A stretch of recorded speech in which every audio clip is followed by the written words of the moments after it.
Hai kalian semuanya, assalamualaikum warahmatullahi wabarakatuh dan selamat tahun baru bro buat kalian semua yang kemarin lagi bakar-bakar, terus kalian lihat kembang api sampai malam dan mungkin happy-happy dengerin musik sampai kenceng-kenceng sampai pagi hari, tapi itu udah selesai bro. Kita waktunya harus tetap produktif terus menjalani tahun 2023 supaya rezekinya makin barokah dan juga tambah banyak. Oke, anyway, sekarang kita mau review bro dua buah produk sekaligus punyanya merek MSI yang merilis sebuah produk yaitu versi MSI Modern 14 dengan tipe J5M yang sekarang itu mendapatkan mini pembaruan, tapi ini worth it buat teman-teman yang mau sekalian gede karena versi Modern 14 J5M sekarang dia sudah memiliki RAM dengan kapasitas gede yaitu bawaan 16 GB dibandingkan versi sebelumnya yang memang bawaannya cuma 8 GB.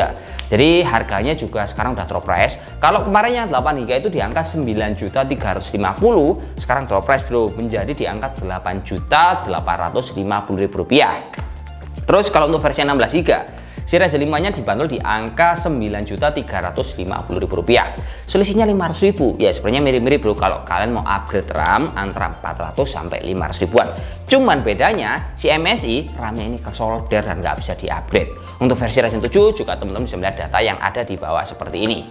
Nah, dari sini saya mau kasih info sama kalian bahwa kalau kita mau upgrade RAM itu efektivitasnya sangat nyaman sekali untuk berbagai kehidupan kita sehari-hari. Misalkan gini bro, pas kalian gunakan untuk kebutuhan kayak browsing, terus kalian gunakan untuk kebutuhan main game, kalian gunakan untuk kebutuhan pakai software desain seperti Adobe dan juga kawan-kawannya, serta untuk kebutuhan coding dan juga untuk kebutuhan analisis data seperti pakai software PSS, semakin gede RAM-nya, pemrosesan datanya akan semakin cepat. Poinnya di sana. Tapi juga dengan catatan harus diiringi dengan prosesor yang tinggi, terus juga penyimpanan udah pakai SSD. Karena meskipun kalau kalian laptopnya itu seri lama, RAM-nya udah gede, tapi penyimpanannya pakai hard disk, ya ini tetap aja bro, masih cukup terasa lemotnya. Nah, dari sini saya mau kasih data sama kalian bahwa informasi dasar tentang pengertian memori ini adalah hanya untuk sebagai tempat penyimpanan dan juga instruksi pemrograman sementara yang nantinya akan dieksekusi oleh prosesor.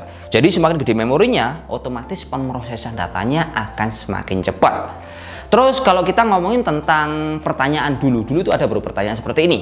Kalau kita mau upgrade, mending RAM-nya dulu atau kita upgrade SSD-nya dulu. Kalau dulu relevan, kita jawabannya, oh kita bisa ganti SSD-nya dulu, biar nanti lebih cepat terus kita tambahin RAM-nya. Tapi kalau sekarang, enggak bro, kita mungkin bisa langsung menambah memorinya, karena rata-rata semua laptop yang baru-baru sudah menggunakan perangkat SSD semua. Nah, dari berbagai informasi yang sudah saya sebutkan tadi, kita juga akan ngasih data sama kalian bahwa laptop yang kita review ini kan karena ada 4 macam bro. Ada 2 versi Ryzen 5 sama Ryzen 7 RAM 8, ada juga versi Ryzen 5 Ryzen 7 yang RAM-nya 16. Kira-kira kalau kita gunakan untuk kebutuhan setiap hari, ini akan kelihatan kalau kita lihat dari Task Manager, apa yang kalian gunakan untuk browsing ataupun untuk kalian gunakan buat ngedit ataupun untuk kebutuhan yang mungkin buat SPSS, ini menggunakan RAM berapa giga. Kalian bisa lihat data seperti ini dan efektivitasnya seperti apa.